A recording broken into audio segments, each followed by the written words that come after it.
ये कौन सा योग है माधव जो मनुष्य को पाप और पुण्य दोनों से मुक्त कर देता है? ये एक गूढ़ विद्या है पार्थ। जो इसके रहस्य को समझ लेता है वो इस संसार में रहते हुए भी, संसार के सारे कर्म करता हुआ भी कर्म फल के बंधन से मुक्त रहता है।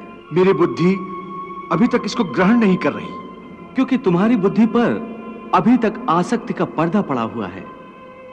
और जो निष्काम कर्मयोग मैं बता रहा हूं उसकी बुनियाद ही निरासक्ति के आधार पर रखी गई है। हे पार्थ, तुम कर्म कर सकते हो, कर्म करने का संकल्प कर सकते हो, परंतु इसका फल पाना तुम्हारे हाथों में नहीं है। हे मधुसूदन, मैं जिस काम का संकल्प करूंगा वो काम तो मैं करूंगा ही। जब भोजन करने का निश्चय करके बैठूंगा तो निवाला उठाकर मुंह में रखूंगा ही, तभी तो उसे खाऊंगा। यदि वो खाने का निवाला तुम्हारे प्रारब्ध में नहीं है तो उसे तुम मुंह तक तो ले जाओगे, परंतु उस ग्रास का एक दाना भी अपने मुंह में नहीं रख सकोगे। समस्त भय, चिंता, कलेश के मूल में आसक्ति होती है।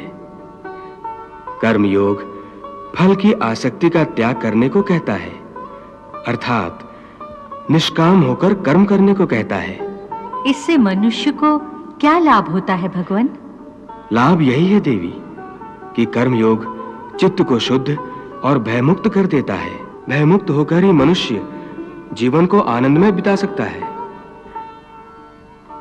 अर्जुन को प्रभु यही रहस्य समझा रहे हैं।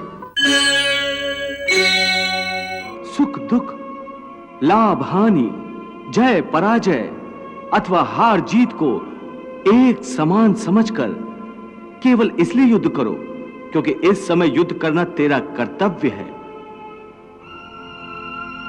और यदि इस मानसिक वृत्ति से इसे अपना धर्म समझकर युद्ध करोगे तो तुम्हें उसका पाप नहीं लगेगा।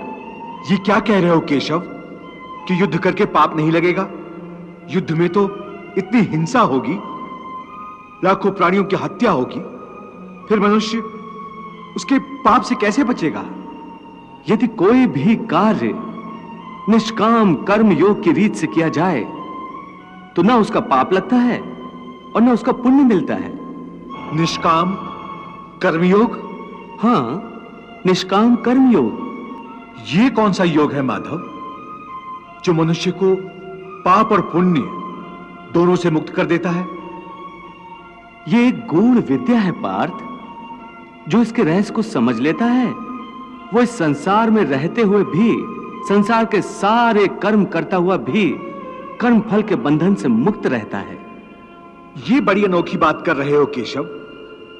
मेरी बुद्धि अभी तक इसको ग्रहण नहीं कर रही, क्योंकि तुम्हारी बुद्धि पर अभी तक आसक्ति का पर्दा पड़ा हुआ है। और जो निष्काम कर्मयोग मैं बता रहा हूं उसकी बुनियाद ही निरासक्ति के आधार पर रखी गई है। हे अर्जुन, इस निरासक्ति योग को समझ लोगे तो तुम्हारे जीवन में पूर्ण शांति आ जाएगी। हे माधव, इस योग की साधना कैसे करते हैं? इस योग के नियम क्या हैं? उसकी साधना के लिए कोई हजारों वर्षों की तपस्या की आवश्यकता नहीं। इसकी साधना तो एक ही क्षण में हो जाती है।